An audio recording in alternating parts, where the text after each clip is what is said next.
हरिओम विद्यार्थी मित्रों, आपणे हिंदी में पाठ 9 कैसा शोध जो मैंने आपको अभ्यास और स्वाध्याय सब करवा दिया है, पूर्ण हो गया है। इसीलिए आज हम देखेंगे काव्य 10 सीखो। अगर आपके पास बुक हो तो 70 पेज नंबर निकालिए, यानी कि 70 पेज नंबर निकालिए। यहाँ पे काव्य 10 हैं, जो कविता है सीखो, उसके लेखक हैं श्रीनाथ सिंह। क्या नाम है लेखक का? श्रीनाथ सिंह। जो काव्य के लेखक हैं, उन्होंने श्रीनाथ सिंह ने ये काव्य लिखी है। अगर आपके परीक्षा में पूछा जाए कि सीखो काव्य है वो कौन से लेखक ने लिखी है, तो क्या लिखने का? श्रीनाथ सिंह। सीखो काव्य है जो श्रीनाथ सिंह ने लिखी है। तो इस काव्य में प्रसिद्ध रचनाकार श्रीनाथ सिंह जी द्वारा ये काव्य रची गई है। जीवन में प्रकृति का बहुत महत्व है। जीवन में किसका महत्व है? प्रकृति का। जो इस कविता में कवि ने प्रकृति में मौजूद विभिन्न तत्व जैसे फूल, भौरे, सूरज, पेड़, पृथ्वी इत्यादि से कुछ न कुछ सीख लेने की इस काव्य में हमको प्रेरणा दी गई है, जो हमको इस काव्य द्वारा समझ में आएगी। तो यहाँ पे देखो, यहाँ पे चित्र दिया है पेज नंबर 70 पे। फूलों से नीत हंसना सीखो। जैसे फूल हंसते हैं वैसे हमें भी हंसते रहना है। यानी कि नीत यानी कि हमेशा, फूलों यानी कि पुष्प शब्दार्थ है। साथ साथ में आप लोग भी लिखना।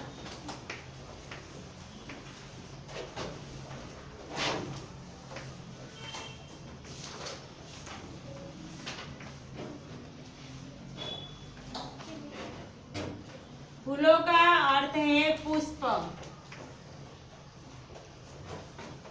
और नीत यानी कि हमेशा। नीत यानी कि हमेशा। फूलों से नीत हंसना सीखो, भौरों से नीत गाना। भौरो यानी कि भमरो विद्यार्थी मित्रों। फूलों से नीत यानी कि हमेशा, दररोज।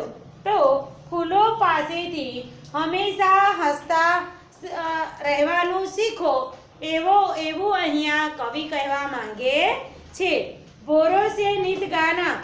ભોરો यानी कि भ्रमर।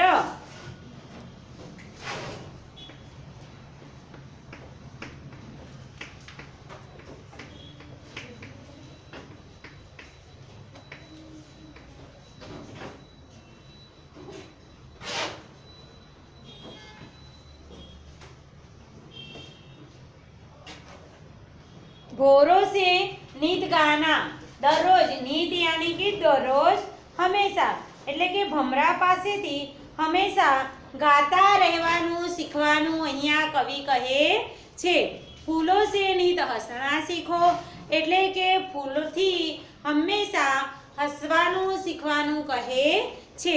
ભોરો સે નીત ગાના એટલે કે ભમરાઓ પાસેથી હંમેશા ગાતા રહેવાનું કહે छे। तरु की झुकी डालियों से नीत सीखो शीश झुकाना। तरु यानी कि पेड़। तरु का अर्थ क्या है? पेड़। तरु यानी कि पेड़। तरु की झुकी डालियों એટલે કે જે પેડની નમેલી ડાળીઓ છે, નીત सीखो शीश झुकाना। शीश झुकाना यानी कि सिर झुकाकर जीना।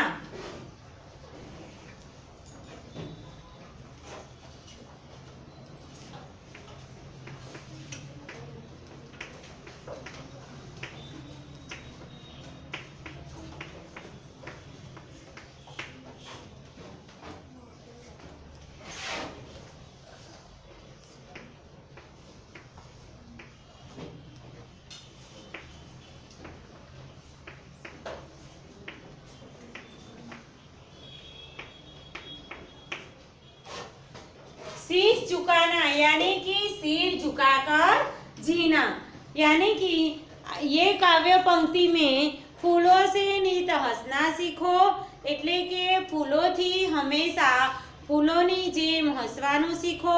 બોરો સે નિત ગાના એટલે કે જે ભમરાઓ છે તેના પાસેથી હંમેશા ગાતા રહેવાનું કવિ કહે છે। તરુ की झुकी डालियों से એટલે કે તરુ यानी कि पेड़ વૃક્ષ જેની નીચે ડાળીઓ નમેલી છે તેમની પાસેથી હંમેશા સિર ઝુકાય એટલે કે માથું નમાવીને જ જીવવાનું કહે છે। માથું નમાવું નમ્રતા રાખવાનું કહેવામાં આવ્યું છે। उसके बाद है शीश हवा के झोंके से लो, सीख हवा के झोंके से लो, कोमल भाव बहाना। कोमल यानी कि नाजुक मुलायम।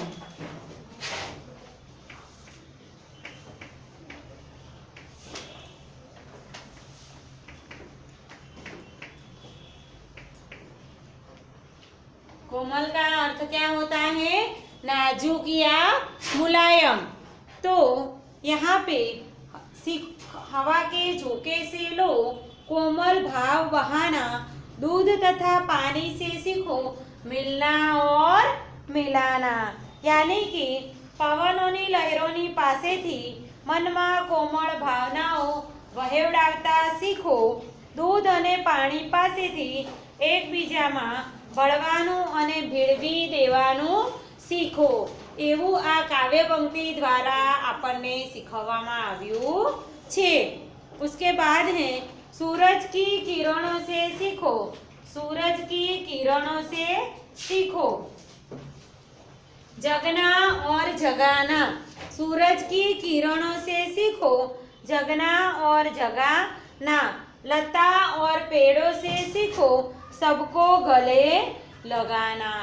यानी कि सूरज की किरणों से सीखो એટલે કે સૂરજની કિરણો પાસેથી શીખો કે સૂરજના કિરણો પાસેથી જાગવાનું અને બીજાઓને જગાડવાનું શીખો। વેલા અને વૃક્ષો પાસેથી સૌને અપનાવવાનું सीखो। दूसरों को जगाना क्या अर्थ होता है? यहाँ पे जगाना यानी कि जगाना और जगना और जगाना, तो दूसरों को जगाना। लता और पेड़ों से सीखो सबको गले लगाना। यानी कि સૂરજના કિરણો પાસેથી જાગવાનું અને બીજાઓને જગાડવાનું શીખો। વેલા અને વૃક્ષો પાસેથી સૌને અપનાવવાનું सीखो। उसके बाद आगे हैं मछली से सीखो स्वदेश के, स्वदेश यानी कि देश।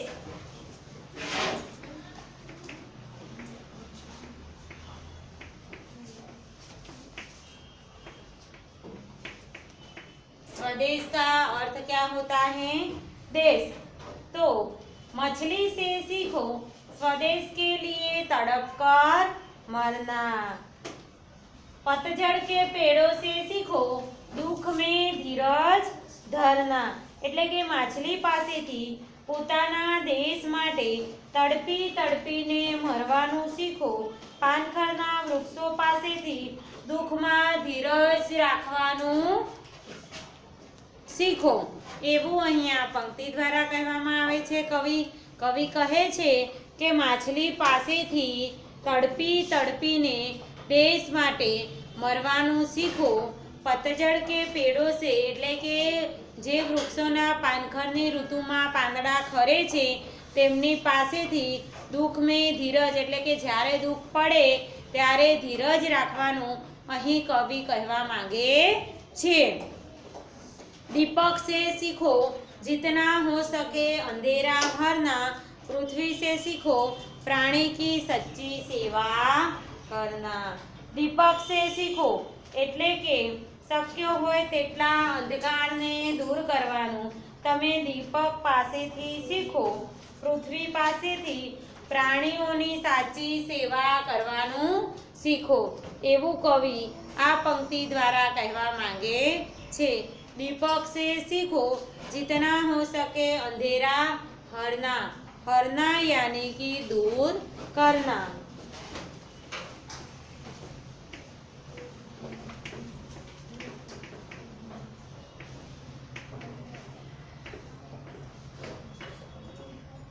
हरना यानी कि दूर करना। दीपक से सीखो जितना हो सके अंधेरा हरना, यानी कि कवि कहे छे के दीपक पासेथी सीखो कि जेटलू बने तेटलू अंधारू दूर करें, हो सके उतना अंधेरा दूर करना। पृथ्वी से सीखो प्राणी की सच्ची सेवा करना, यानी कि पृथ्वी के पास से सीखना मिलता है कि प्राणियों की, जो धरती पे प्राणी हैं उसकी सच्ची सेवा करो। उसके बाद है जलधारा से सीखो आगे जीवंत पंथ में बढ़ना। जलधारा से सीखो यानी कि पानी की बहती हुई धारा से, जलधारा से सीखो आगे जीवंत पथ में बढ़ना। पथ यानी कि मार्ग,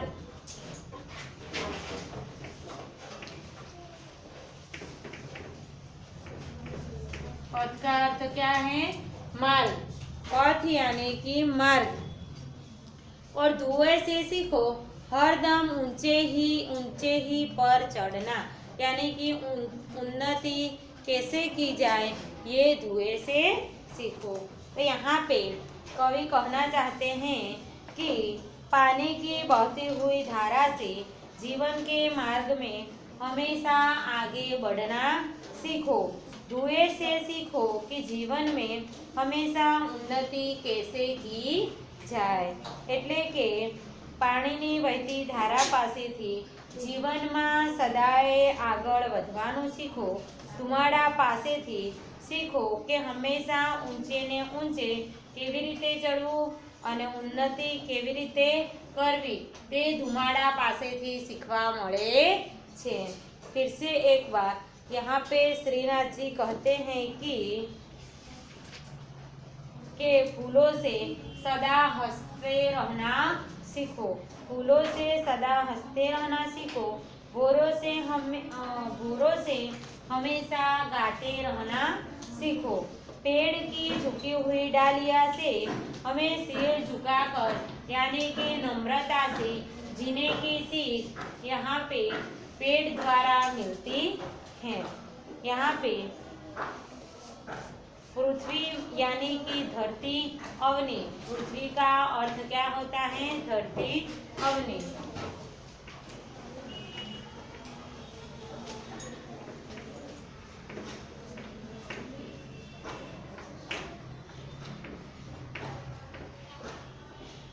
धरती अवनी, पृथ्वी यानी कि धरती अवनी।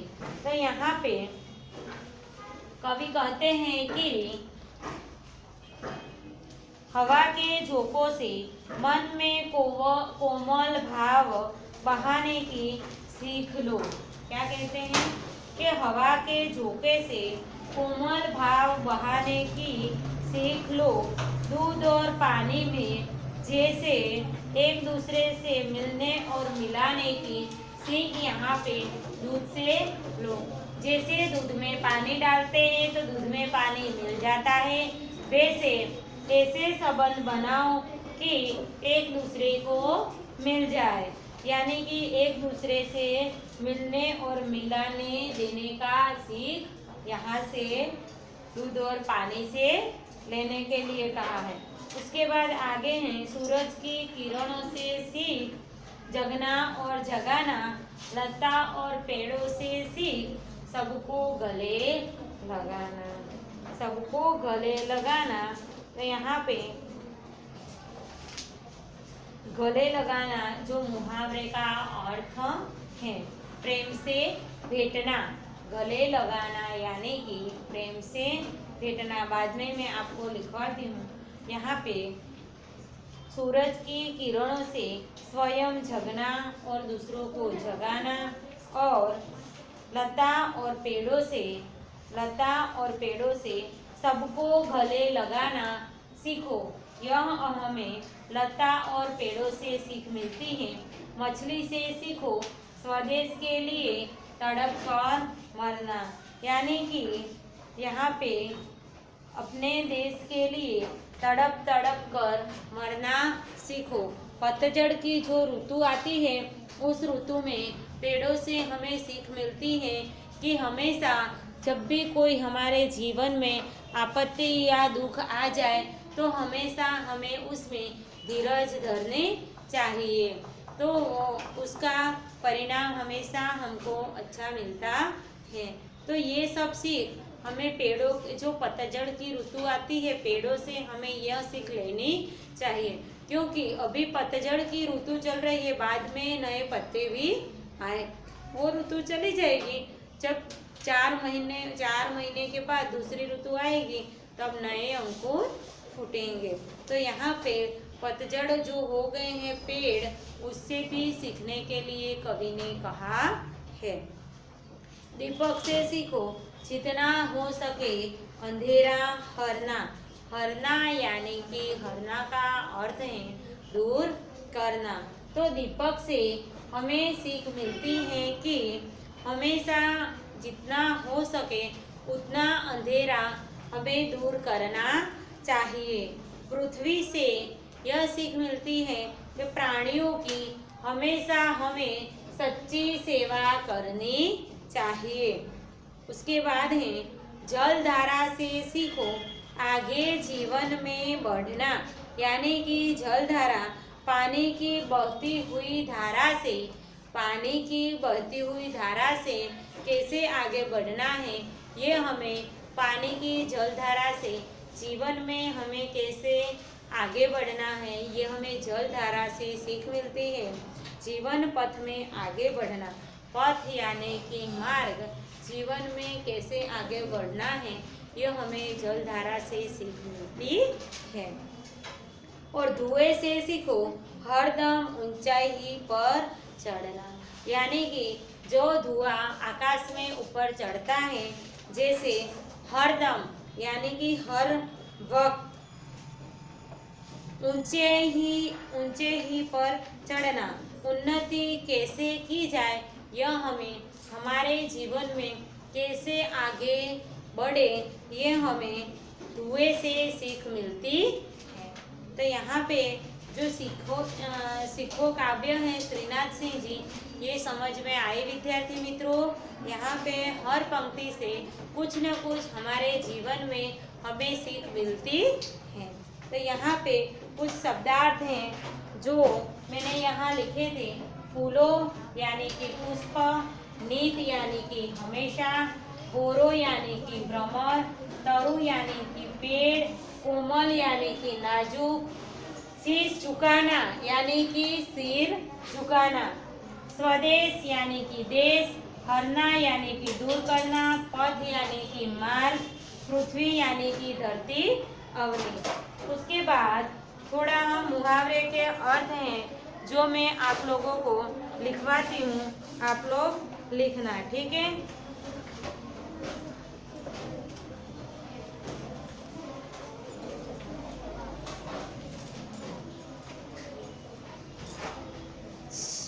शीश झुकाना,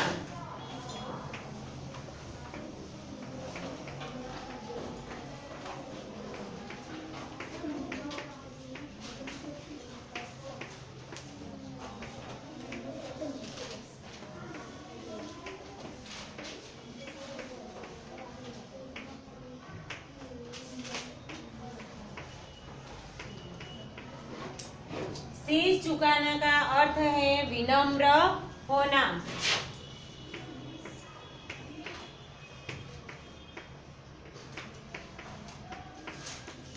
शीश झुकाना यानी कि विनम्र होना। हमें बड़ों के आगे शीश झुकाना चाहिए। हमें बड़ों के आगे हमेशा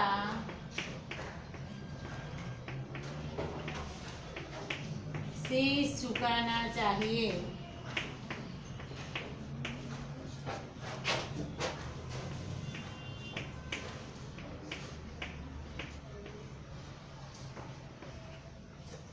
हमें बड़ों के आगे हमेशा शीश झुकाना चाहिए। गले लगना तो प्रेम करना।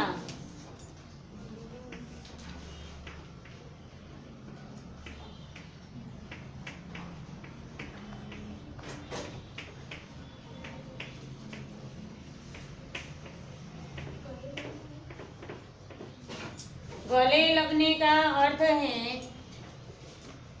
गले लगने का अर्थ है प्रेम करना। तो गले लगना यानी प्रेम करना, अपनाना।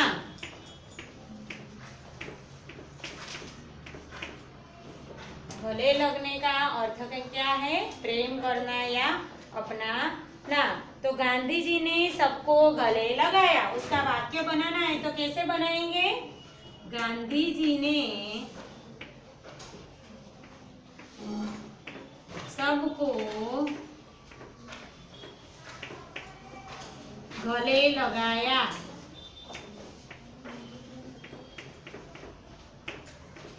गांधी जी ने सबको गले लगाया। उसके बाद है धीरज धरना यानी कि धैर्य रखना। धीरज धरना यानी कि धैर्य रखना।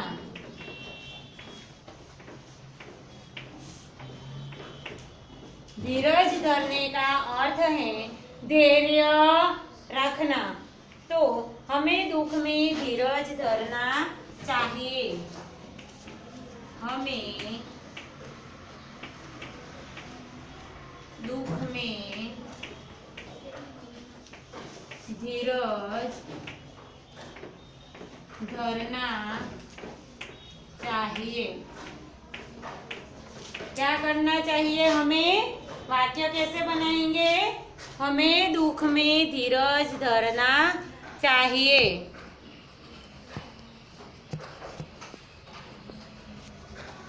हमें दुख में धीरज रखना चाहिए।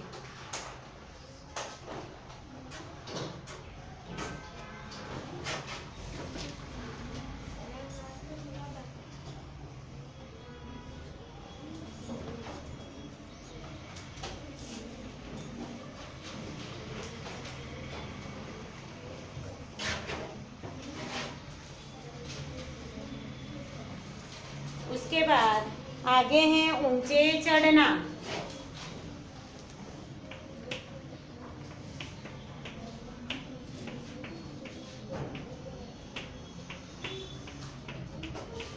ऊंचे चढ़ने का अर्थ है उन्नति करना।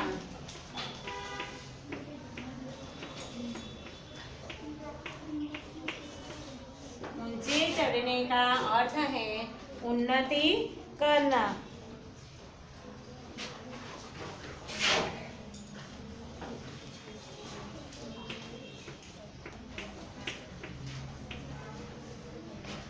उन्नति करना। हमें जितनी मेहनत करेंगे उतना ऊंचे चढ़ेंगे। हम जितनी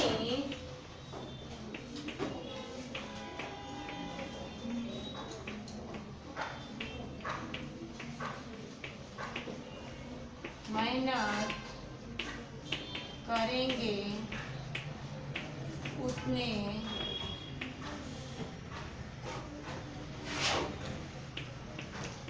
ऊंचे चढ़ेंगे। हम जितनी मेहनत करेंगे उतनी ऊंचे चढ़ेंगे। तो यहाँ पे कुछ जो मुहावरे के अर्थ थे जो मैंने लिखा है, कोमल भाव जगाना यानी कि सुंदर विचार प्रकट करना।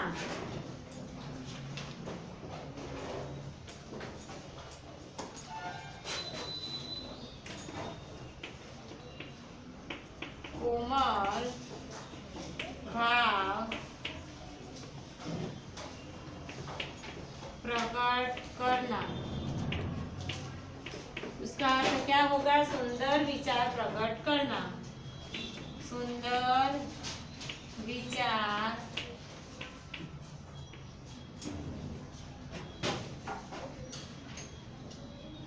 कोमल भाव जगाना।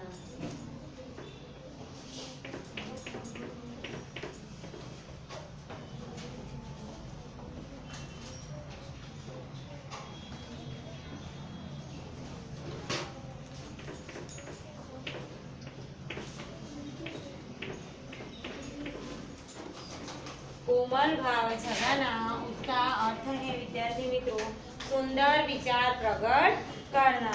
जैसे कि फूल हमारे मन में कोमल भाव जगाते हैं ऐसा वाक्य बना सकते हैं। तो यहाँ पे कुछ मुहावरे के अर्थ थे जो मैंने आपको लिखवाए हैं, शब्दार्थ लिखवाया। यहाँ पे मैंने आपको काव्य समझाई विद्यार्थी मित्रों।